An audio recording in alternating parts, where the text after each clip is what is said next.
നമ്മുടെ പഞ്ചായത്ത്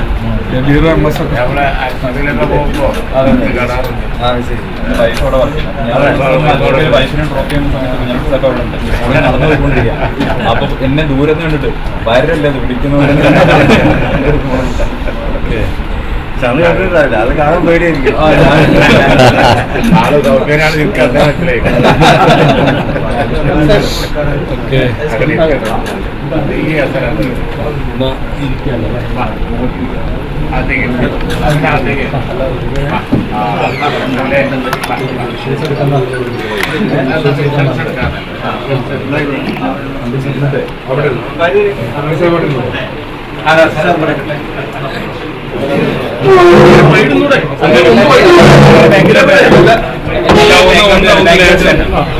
മുരളി ബാഗിക്കോ ആ ബാഗിക്കോ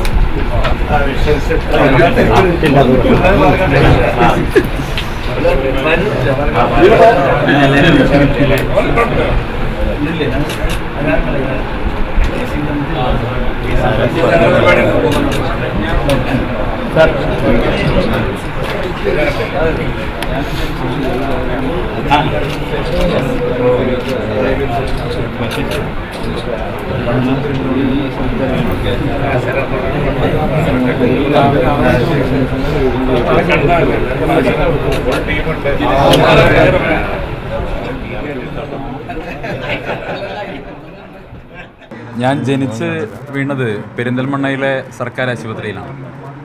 എൻ്റെ ജീവിതം മുഴുവൻ ഞാൻ ഉണ്ടായിട്ടുള്ളത് പെരിന്തൽമണ്ണയിൽ അങ്ങാടിപ്പുറത്തൊക്കെ ആയിരുന്നു. എൻ്റെ വിദ്യാഭ്യാസം അങ്ങാടിപ്പുറത്തും പെരിന്തൽമണ്ണയിലായിരുന്നു. നിങ്ങൾക്ക് എല്ലാവർക്കും അറിയാം, എൻ്റെ അച്ഛൻ ജോലി ചെയ്തിട്ടുണ്ടെന്ന് അവിടെ റെയിൽവേ സ്റ്റേഷൻ മാഷായിരുന്നു, റെയിൽവേയിൽ അവസാനം. അപ്പം മലപ്പുറമായിട്ട് എൻ്റെ ബന്ധം എന്ന് പറയുന്നത് പൊക്കിൾക്കുടി ബന്ധമാണ്. അതുകൊണ്ട് തന്നെ മലപ്പുറത്തിൻ്റെ ഒരു പാരമ്പര്യമുണ്ട്, മലപ്പുറത്തിൻ്റെ ഒരു സന്ദേശമുണ്ട്. മലപ്പുറത്തിൻ്റെ ആ പാരമ്പര്യവും സന്ദേശവും അത് മതനിരപേക്ഷതയുടേതാണ്, മാനവ സൗഹാർദ്ദത്തിൻ്റേതാണ്. ആ സംസ്കാരം മലപ്പുറത്തിന് കിട്ടാൻ ഏറ്റവും പ്രധാനപ്പെട്ട കാരണം അത് കൊടപ്പനക്കൽ തറവാടും ഇവിടെ പാണക്കാട്ട് ഈ കുടുംബവും അവരുടെ വലിയൊരു പ്രയത്നം അതിൻ്റെ പുറകിലുണ്ട്. കേരളത്തിനും രാജ്യത്തിനും ലോകത്തിനും തന്നെ മാതൃകയായിട്ടുള്ള ഈ മലപ്പുറത്തിൻ്റെ മാനവിക സൗഹാർദ്ദത്തിന് അടിത്തറ പാകിയത് ഈ കുടുംബമാണ് എന്ന് ഞാൻ വിശ്വസിക്കുന്നു. ഞാൻ മാത്രമല്ല, അത് രാഷ്ട്രീയത്തിനപ്പുറം ഈ കേരളത്തിലെ രാജ്യത്തെ എല്ലാവരും അംഗീകരിച്ചിട്ടുള്ള കാര്യമാണ്. രാഷ്ട്രീയത്തിനപ്പുറം എന്ന് പറയുമ്പോൾ എല്ലാ വിഭാഗങ്ങളിലുള്ള ആളുകളും എല്ലാ കാലത്തും അത് അംഗീകരിച്ചിട്ടുണ്ട്. പ്രത്യേകിച്ച് എനിക്ക് ഓർമ്മയുണ്ട്, അങ്ങാടിപ്പുറത്തെ തളി ക്ഷേത്രത്തിൻ്റെ വാതിൽ കത്തി നശിച്ച സമയത്ത് അവിടേക്ക് ആദ്യം ഓടിയെത്തുന്നത് പാണക്കാട് കുടുംബത്തിൽ നിന്ന് ശിയാബ്ദങ്ങളാണ്. അപ്പോൾ അതൊക്കെ വളരെ അത്ഭുതത്തോടുകൂടി കണ്ടു നിന്നിട്ടുള്ള ഒരാളാണ് ഞാൻ. അപ്പോൾ അത്തരത്തിൽ ഒരു ഉയർന്ന ചിന്തയോട് കൂടിയിട്ട് മനുഷ്യർ തമ്മിൽ സഹോദരങ്ങളെ പോലെ പോകണം, മാനവ സൗഹാർദ്ദമാണ് ഏറ്റവും വലുത് എന്ന സന്ദേശം എല്ലാ കാലത്തും നൽകിയിട്ടുള്ള ഒരു കുടുംബം. ഇതിന് മുന്നിലൂടെ കടന്നു പോകുന്ന സമയത്തൊക്കെ അത്ഭുതത്തോടു കൂടിയിട്ടാണ് ഞാൻ ഈ വീടിനെ കണ്ടിട്ടുള്ളത്. ഏത് സമയത്തും ആർക്കും സഹായം ചോദിച്ച് കടന്നു വരാൻ കഴിയുന്ന ഹൃദയവിശാലതയുള്ള ഒരു തറവാട്. അവിടേക്ക് ഇന്ന് കടന്നു വരാൻ സാധിക്കുന്ന സമയത്ത്, പ്രത്യേകിച്ചും ഇന്നലെ ഇന്ത്യൻ നാഷണൽ കോൺഗ്രസ്സിൽ അംഗത്വം സ്വീകരിച്ച് ഇന്ന് ഇവിടേക്ക് കടന്നു വരാൻ സാധിക്കുമ്പോൾ അത് അങ്ങേയറ്റം ചാരിതാർത്ഥ്യമുണ്ട്. മാത്രമല്ല, കഴിഞ്ഞ കാലങ്ങളിൽ BJPയുടെ ഭാഗമായി നിൽക്കുന്ന സമയത്ത്, BJPയുടെ രാഷ്ട്രീയം സംസാരിക്കുന്ന സമയത്ത് ഞാൻ പറഞ്ഞിട്ടുള്ള കാര്യങ്ങൾ, ആ കാര്യങ്ങളിൽ ഹൃദയവേദന ഉണ്ടായിട്ടുള്ള ഒരു വിഭാഗം ആളുകളുണ്ടെങ്കിൽ അവർക്ക് തീർച്ചയായിട്ടും ഈ സമയത്ത് എൻ്റെ ഈ വരവ്, പ്രത്യേകിച്ചും തങ്ങളുടെ അനുഗ്രഹം തേടിയിട്ടുള്ള എൻ്റെ ഈ വരവ് തീർച്ചയായിട്ടും അത്തരത്തിലുള്ള തെറ്റിദ്ധാരണകൾ മാറ്റാൻ സഹായകമായിരിക്കും എന്ന് ഞാൻ വിശ്വസിക്കുന്നുണ്ട്. ഇനി ഇവിടുന്ന് അങ്ങോട്ടുള്ള എൻ്റെ ഈ പ്രയാണത്തിൽ ഈ കുടുംബത്തിൻ്റെ തങ്ങളുടെ ഒക്കെ അനുഗ്രഹം എനിക്ക് ആവശ്യമുണ്ട്. പ്രത്യേകിച്ച് മുസ്ലിം ലീഗിൻ്റെ പ്രവർത്തകരുടെ വലിയ സ്നേഹം ഞാൻ അനുഭവിച്ചിരുന്നു. നേരത്തെ തന്നെ എല്ലാവരുമായിട്ടും ആത്മബന്ധമുള്ള ആളുകളാണ്. ഇവിടെ എൻ്റെ പഞ്ചായത്തിൽ, എൻ്റെ നാട്ടിലേക്ക് മുസ്ലിം ലീഗിൻ്റെ പ്രവർത്തകർ ഇവിടെ വന്നിട്ടുണ്ട്. അവർക്ക് എന്നെക്കുറിച്ച് നല്ല ധാരണയുണ്ട്.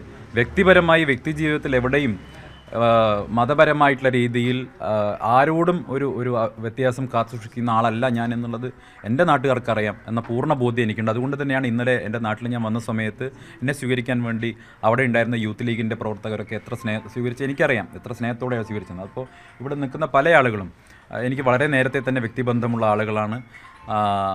ആ അർത്ഥത്തിൽ എനിക്കിന്നിവിടെ കടന്നു വരുമ്പോൾ ഞാൻ അനുഭവിക്കുന്ന വലിയൊരു സ്നേഹത്തിൻ്റെ ഒരു ഊഷ്മളതയുണ്ട്. അത് പറഞ്ഞറിയിക്കാൻ പറ്റാത്ത ഒരു വലിയ സ്നേഹത്തിൻ്റെ ഒരു സൗഹാർദ്ദത്തിൻ്റെ ഒക്കെ ഒരു പ്രകടനമാണ് ഞാൻ ഇവിടെ കണ്ടത്. അത് കേവലം ഒരു പ്രകടനപരതയ്ക്കപ്പുറം ആത്മാർത്ഥതയുടെ വലിയ ഒരു സ്നേഹം ഒരു ഇതാണ് കണ്ടത്. അപ്പോൾ അതുകൊണ്ട് തന്നെ വലിയ സ്നേഹം, വലിയ സന്തോഷം, വലിയ ആശ്വാസം ഇവിടെ കടന്നു വന്നപ്പോൾ ഇതെൻ്റെ ആദ്യത്തെ വരവാണ്. ഇനി തീർച്ചയായിട്ടും എനിക്ക് എപ്പോഴും ഇവിടെ കടന്നു വരാൻ ഒരു സ്വാതന്ത്ര്യം കിട്ടി എന്നാണ് ഞാൻ വിശ്വസിക്കുന്നത്. ഒപ്പം കുഞ്ഞാലിക്കുട്ടി സാഹിബ് ഇവിടെ ഉണ്ട്. ഞാൻ BJP-യിലായിരിക്കുന്ന സമയത്ത് പോലും ഒരുപക്ഷെ ഞാൻ വിചാരിച്ചിരുന്നു അദ്ദേഹം എന്നെ തിരിച്ചറിയുന്ന പോലും എനിക്ക് അറിയില്ലായിരുന്നു. ഒരു ദിവസം പെരിന്തൽമണ്ണയിൽ എൻ്റെ ഭാര്യ ജോലി ചെയ്യുന്ന ആശുപത്രിയിൽ ഞാൻ ഭാര്യയെ രാവിലെ ഡ്രോപ്പ് ചെയ്യാൻ പോയ സമയത്താണ് കുഞ്ഞാലിക്കുട്ടി സാഹിബ് വളരെ ദൂരെ അന്ന് എന്തോ ഉദ്ഘാടനത്തിന് അവിടെ നടന്നു പോവുകയാണ്. ദൂരത്ത് നിന്ന് കണ്ട് എന്നെ അത് വാരൂട്ടിയല്ലേ വിളിക്കൂ എന്ന് പറഞ്ഞ് എന്നെ വിളിച്ചു വരുത്തി എന്നെ കൂടി കൊണ്ടുപോയിട്ടാണ് ആ ചടങ്ങ് ഉദ്ഘാടനം ചെയ്യിപ്പിക്കുന്നത്. അപ്പോൾ അത്രത്തോളം എങ്ങനെയാണ് ഒരു ഡൗൺ ടു എർത്ത് ആയിട്ട് ഒരു മനുഷ്യന് പെരുമാറാൻ സാധിക്കും? ഇത്ര കേരളത്തിലെ ഉന്നതമായ അധികാര സ്ഥാനങ്ങളിലൊക്കെ ഇരുന്ന ഒരാൾ എങ്ങനെയാണ് ഇത്ര ഡൗൺ ടു എർത്ത് ആയിട്ട് പെരുമാറാൻ സാധിക്കുന്നത്? ഞാൻ അത്ഭുതത്തോടെ കണ്ടെന്ന് പോയിട്ടുണ്ട്. എൻ്റെ പഴയ പാർട്ടിയിലെ ചില നേതാക്കന്മാർ അദ്ദേഹത്തെയൊക്കെ കണ്ടു പഠിച്ചിരുന്നെങ്കിൽ എന്ന് ഞാൻ അന്നേ ആഗ്രഹിച്ചിരുന്നു. അപ്പോൾ എത്ര ഉന്നതമായ സ്ഥാനങ്ങൾ. ഇപ്പോൾ ഇന്നലെ പറഞ്ഞത് സന്ദീപിന് വലിയ കസേര കിട്ടട്ടെ എന്നാണല്ലോ പറഞ്ഞത്. ഇരിക്കുന്ന കസേരയുടെ മഹത്വം അറിയാത്തവരാണ് ആ രീതിയിലുള്ള കാര്യങ്ങളൊക്കെ പറയുന്നത്. അപ്പോൾ താനിരിക്കുന്ന കസേരയുടെ മഹത്വം അറിയാതെ സന്ദീപിന് വലിയ കസേര കിട്ടട്ടെ എന്നൊക്കെയാണല്ലോ പറഞ്ഞത്. ഇപ്പോൾ ഇന്ന് എനിക്ക് കിട്ടിയിട്ടുള്ളതൊരു വലിയ കസേര തന്നെയാണ്. കൊടപ്പനക്കൽ തറവാട്ടിൽ വന്ന് തങ്ങളുടെ കൂടെ ഇരിക്കാൻ ഒരു കസേര കിട്ടിയിട്ടുണ്ടെങ്കിൽ അതൊരു വലിയ കാര്യം തന്നെയാണ്. അത് എന്തായാലും ഇപ്പോൾ കിട്ടി എന്നുള്ളത് എനിക്ക് വലിയ സന്തോഷമുള്ള കാര്യം. മറ്റൊന്ന്, ബഹുമാനപ്പെട്ട മന്ത്രി MP രാജേഷ് അദ്ദേഹം നടത്തിയിട്ടുള്ള പ്രസ്താവനകൾ കേട്ടു. എനിക്ക് മനസ്സിലാവാത്തൊരു കാര്യം, കേരളത്തിൽ ഭക്ഷണം, വസ്ത്രം, അല്ലെങ്കിൽ നമ്മുടെ നാട്ടിലൊക്കെ രാജ്യത്ത് ഭക്ഷണം, വസ്ത്രം, അതുപോലെ ഭാഷ, ഇതൊക്കെ ഒരാളുടെ പേഴ്സണൽ ചോയ്സാണ്, ഒരാളുടെ വ്യക്തിപരമായ സ്വാതന്ത്ര്യമാണ്. ആ വ്യക്തിപരമായ സ്വാതന്ത്ര്യം സംരക്ഷിക്കാൻ വേണ്ടിയുള്ള പോരാട്ടത്തിലാണ് മതനിരപേക്ഷ ശക്തികളൊക്കെ ഒന്നിച്ച് നിൽക്കേണ്ടെന്ന് വിശ്വസിക്കുന്ന ആളാണ് ഞാൻ. അതുപോലെ തന്നെയാണ് രാഷ്ട്രീയവും. പൊളിറ്റിക്സ് എന്ന് പറയുന്നത്, പൊളിറ്റിക്കൽ ഐഡിയോളജി എന്ന് പറയുന്ന ഒരാളുടെ വ്യക്തിപരമായിട്ടുള്ള പേഴ്സണൽ ചോയ്സ് അല്ലേ? ആ പേഴ്സണൽ ചോയ്സ് ഒരാൾ സ്വീകരിക്കുന്ന സമയത്ത് എന്തിനാണ് ഈ രീതിയിലുള്ള അസഹിഷ്ണുത പ്രിയപ്പെട്ട MP രാജേഷ് കാണിക്കുന്നത്? ഞാനിപ്പോൾ ഭയക്കുന്നത് എന്നെ കൊല്ലാൻ വേണ്ടി ഇന്നോവ അയക്കുന്നത് CPM-ഉം BJP-യും ചേർന്നിട്ടായിരിക്കും എന്നുള്ളതാണ്. ഒരു CPM BJP സംയുക്ത ഇന്നോവ എന്നെ കൊല്ലാൻ വേണ്ടി അയക്കുമോ എന്ന് ഞാൻ ഭയപ്പെടുകയാണ്. ആ ഇന്നോവ ഒരുപക്ഷെ ഡ്രൈവ് ചെയ്യുന്നത് MP രാജേഷ് ആണെങ്കിൽ ആ ഇന്നോവയ്ക്കകത്ത് എനിക്കെതിരെയുള്ള കൊട്ടേഷനുമായി വരുന്ന ചിലപ്പോൾ സുരേന്ദ്രനായിരിക്കാം. അപ്പോൾ ഈ രണ്ട് കൂട്ടരും ഒരുമിച്ചാണല്ലോ ഇപ്പോൾ കേരളത്തിലെ രാഷ്ട്രീയം മുഴുവൻ നടത്തിക്കൊണ്ടിരിക്കുന്നത്. പാലക്കാട്ടെ തെരഞ്ഞെടുപ്പും അതുപോലെയാണ് നടന്നുകൊണ്ടിരിക്കുന്നത്. അപ്പോൾ ഈ CPM BJP സംയുക്ത ഇന്നോവ പരിപാടി എൻ്റെ നേർക്കെടുക്കുന്നുണ്ടെന്നാണ് ഇന്നലത്തെ പ്രതികരണം എനിക്ക് മനസ്സിലാകുന്നത്. കാരണം ഈ രണ്ട് കൂട്ടരും ഒരുപോലെയാണ് എനിക്കെതിരെ, ഒരേ ആക്ഷേപങ്ങളാണ്, ഒരേ ഫാക്ടറിയിൽ നിന്ന് ഉൽപ്പാദിപ്പിക്കുന്ന ആക്ഷേപങ്ങളാണ് എനിക്കെതിരെ ഉന്നയിച്ചുകൊണ്ടിരിക്കുന്നത്. ഇതെങ്ങനെയാണ് സയാമീസ് ഇരട്ടകളെ പോലെ ആക്ഷേപിക്കാൻ കഴിയുന്നത്? കേരളത്തിലെ ജനങ്ങൾ കാണുന്നുണ്ട്, പാലക്കാട്ടെ വോട്ടർമാർ കാണുന്നുണ്ട്. എനിക്കെതിരെ എന്തൊക്കെ ആക്ഷേപങ്ങൾ ഉന്നയിച്ചാലും ആ ആക്ഷേപങ്ങളൊക്കെ തിരിച്ച് അവരിൽ തന്നെയാണ് ചെന്ന് പതിക്കാൻ പോകുന്നത്. എന്നെ സംബന്ധിച്ചോളം ഞാൻ ഈ UDF-ൻ്റെ ഭാഗമായി മാറിയിട്ടുള്ളത്, കോൺഗ്രസിൻ്റെ ഭാഗമായി മാറിയിട്ടുള്ളത് ഒരു കൺവിക്ഷനോട് കൂടിയിട്ടാണ്. ഏതെങ്കിലും തരത്തിൽ എനിക്ക് സ്വാഭാവികമായിട്ടും ഏതെങ്കിലും തരത്തിൽ ഇവരെ ആക്ഷേപിക്കുന്നത് പോലെ ഏതെങ്കിലും ഓഫറിൻ്റെ ഭാഗമായിട്ട് പോകാനാണെങ്കിൽ ഓഫർ നൽകാൻ കഴിയുന്നവരുടെ അടുത്ത് പോകാമായിരുന്നല്ലോ. ഞാൻ UDF-ലേക്ക് വരുന്ന സമയത്ത് UDF-ന് കേരളത്തിൽ ഭരണമില്ല, കോൺഗ്രസിൻ്റെ രാജ്യത്ത് ഭരണമില്ല.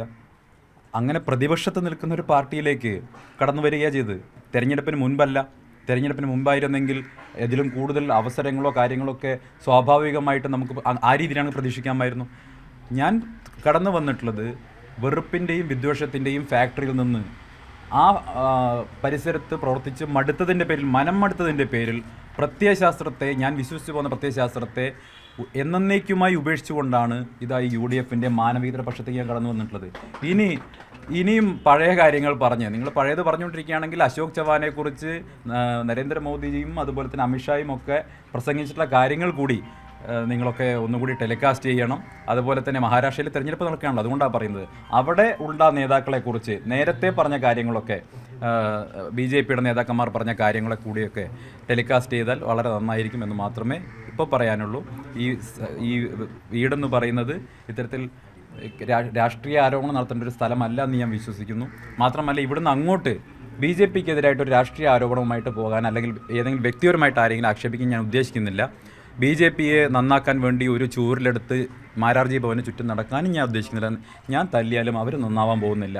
അതുകൊണ്ട് അവരെ ഞാൻ അവരുടെ വഴിക്ക് വിടുകയാണ്. ഇന്നു മുതൽ കോൺഗ്രസിൻ്റെ രാഷ്ട്രീയം ഉയർത്തിപ്പിടിച്ചുകൊണ്ട് ഞാൻ മുന്നോട്ട് പോകും. സന്ദീപ് വാര്യരുടെ ഈ കടന്നുവരവിനെ ഏറെ സന്തോഷത്തോടെയാണ് ഞങ്ങളെല്ലാവരും നോക്കിക്കാണുന്നത്. അദ്ദേഹത്തിൻ്റെ കഴിഞ്ഞ കാലങ്ങളിലുള്ള നിലപാടുകളൊക്കെ മാറ്റി മതേതരത്വത്തിൻ്റെയും ജനാധിപത്യത്തിൻ്റെയും സൗഹാർദ്ദത്തിൻ്റെയും ഒരു ഭൂമി, രാഷ്ട്രീയ ഭൂമിയിലേക്ക് അദ്ദേഹം കടന്നു വന്നിരിക്കുകയാണ്. ഏറെ സന്തോഷമുണ്ട്. ഞങ്ങളുടെ പാരമ്പര്യവുമായിട്ടൊക്കെ അദ്ദേഹത്തിന് നല്ല ബന്ധമുണ്ട് എന്നത് ഇവിടെ പറയുകയുണ്ടായിരുന്നു. തച്ചനാട്ടുകാർക്കാണ് അദ്ദേഹത്തിന് ശാബ്ദങ്ങളൊക്കെ തന്നെ കണ്ട പരിചയമുണ്ട്. ആ രീതിയിലൊക്കെ ഉള്ള ഒരു ബന്ധം ഇപ്പോൾ ഇവിടെ കടന്നു വന്നതോടുകൂടി ഞങ്ങളത് കൂടുതൽ ആസ്വദിക്കുകയാണ്. ഏതായാലും സന്ദീപ് വാര്യർക്ക് എല്ലാ ആശംസകളും വിജയങ്ങളും നേരുന്നു.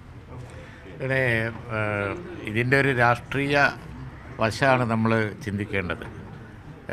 BJP ആണ് അവസാന അഭയകേന്ദ്രം എന്ന ചിന്താഗതിക്കാണ് സന്ദീപ് വാര്യർ കോൺഗ്രസ് ചേരുന്നതോടെ മാറ്റം വരുന്നത്.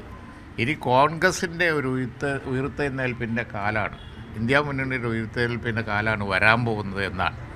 സന്ദീപ് വാര്യരുടെ കോൺഗ്രസ് പ്രവേശനം UDFിലേക്കും ഇന്ത്യ മുന്നണിയിലേക്കും ഒക്കെയുള്ള വരവ് വാർത്താമാധ്യമങ്ങൾ വമ്പിച്ച പ്രാധാന്യത്തോടു കൂടിയാണ് കൊടുത്തുകൊണ്ടിരിക്കുന്നത്. മാത്രമല്ല, ഇന്നലെ പാലക്കാടുണ്ടായ ഷോ ഒക്കെ ഇതിനു മുമ്പൊന്നും കാണാത്ത തരത്തിൽ അത്രയധികം വലിയ ആവേശം ഉയർത്തി. അതിൻ്റെ കാരണം അതാണ്. എല്ലാം കഴിഞ്ഞ് BJP ആണ് ഇനി എന്ന ഒരു ചിന്താഗതിക്കാണ് മാറ്റം വരുന്നത്. അതിൻ്റെ തുടക്കം കേരളത്തിൽ നിന്നാണ്. അതാണ് ശ്രീ സന്ദീപ് വാര്യരുടെ വരവിൻ്റെ ഒരു രാഷ്ട്രീയമായ, ദേശീയമായി തന്നെ പ്രാധാന്യമുള്ള ഒന്നാണ്.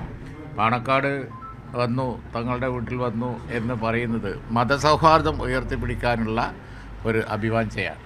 എല്ലാ ജനവിഭാഗങ്ങളും ഇപ്പോൾ ഇവിടെ വന്നു, നാളെ UDFിൻ്റെ എല്ലാ ലീഡേഴ്സിനെയും ശ്രീ സന്ദീപ് വാര്യർ കാണും. അവിടെ ബിഷപ്പ്മാരും അതുപോലെ തന്നെ മതപണ്ഡിതന്മാരെല്ലാവരും ഉണ്ടാവും. അങ്ങനെയുള്ള ഒരു കൾച്ചർ, ജീവിതം വേണം എന്നുള്ളതാണ്. ഒരു വളരെ വിഭാഗീയമായ തരത്തിൽ പോകുന്നതിനോട് താല്പര്യമില്ല, അത് മനം മടുത്തു എന്ന് അദ്ദേഹം പറഞ്ഞല്ലോ. അതാണ് നമ്മൾ സ്വാഗതം ചെയ്യേണ്ട ഏറ്റവും വലിയ വശം. അതാണ് ഇതിൻ്റെ ഒരു മാനുഷിക വശം, മാനവിക വശം. ഈ കേരളത്തിൽ നിന്ന് കൂടുതൽ BJPക്കാരൻ UDFിലേക്ക് എത്തും, അങ്ങനെ പ്രതീക്ഷിക്കുന്നുണ്ടോ? അല്ല, അതിൻ്റെ ഒരു ട്രെൻഡ് ഞാൻ പറഞ്ഞ അതാണ്. അവസാന അഭയകേന്ദ്രം BJP അല്ല.